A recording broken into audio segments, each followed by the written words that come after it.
new app is aiming to become the Uber or Airbnb of parking spaces, and it's already had strong reaction from the City of Toronto. Rover launched earlier this month, connecting people with parking spaces to drivers looking for a spot to park. But Toronto is questioning its legality and threatening fines. Joining us this morning from our downtown studios are Rover's co-founders, Tim Wooten and Grant Brigden. Gentlemen, good to have you with us. Good morning. Glad to be here. So a lot of people talking, including the city, and they're talking bylaws and fines and everything else. Grant, I want to start with you and what you make of the reaction. Well, I mean, we're thrilled by the reaction of the public. I mean, we're not surprised by, I guess, the reaction of the city. What we're really trying to do now moving forward is to work with the city, make them understand that this is a very positive thing for the community. I mean, we're doing a lot of things to help reduce congestion. We have programs that are designed to reduce drinking and driving. You know, there's a lot of data that we can show the city that really proves that this is a positive impact. And, you know, with these new technologies in place, the regulations really need to be looked at and updated so that they make sense for the community.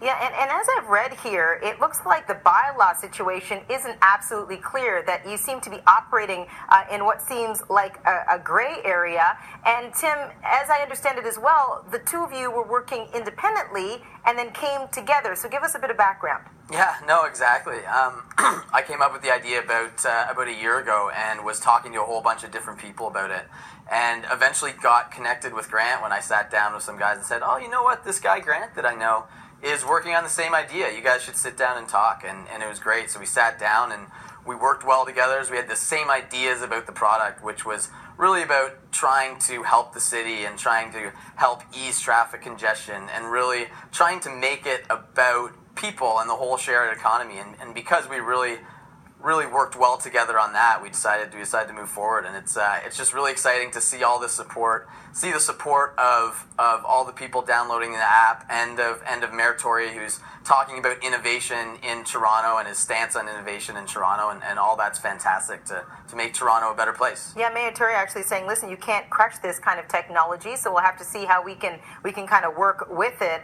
Let's talk about Toronto being the first stop. It's kind of your guinea pig. And tell us how the app works for people who aren't familiar out there, Grant.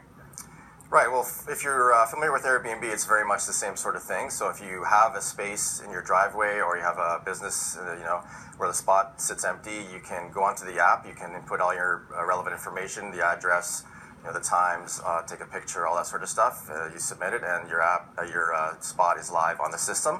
On the other side, people looking for parking, again, just open the app, hit find parking, the map comes up. There'll be pins all over the map that show the spots that are available.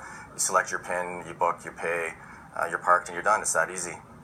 And, you know, for people watching this, many might be wondering what makes what you're doing different from, say, somebody renting out their parking spot. If they're in a condo, don't have a car, but have a spot that comes with their unit or whatever. What's the difference? Yeah, I mean, the big difference is what we're doing is really providing that platform, one that enables payment, so you're actually able to pay through your credit card and everything's paid out to your bank account, all done through Stripe, one of the world's leading providers of mobile payment processing. So that's one of the big differences.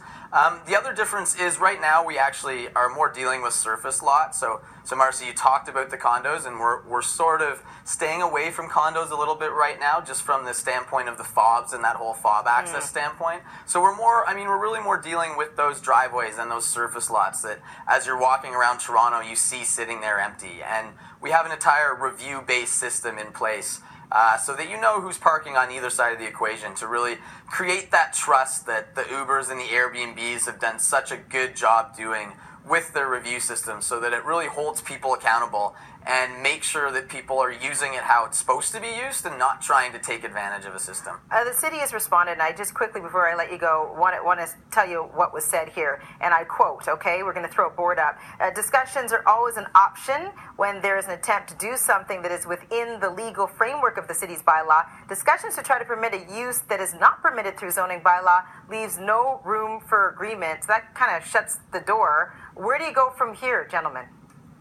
Well, I think, like I said earlier, we're going to really, push to speak with the city. I mean, the city's come out and said things like, if you're parking, a single car in a garage or a single driveway, that's fine. And that's exactly what we're trying to do. We're not trying to create parking lots or have people put, 5 or 10 cars on their driveway or their front lawn. This is more about a common sense way to address the parking issue. You cannot make more land. So the city's going to have to realize that these technologies are things that are needed to make the city smarter, make the city less congested, make the city better. And it's things that the community and the people want. So we're all for speaking to the city further, and we're really going to reach out and try to do that. Grant and Tim, thanks for coming on. We appreciate it. Thank you. Thank you.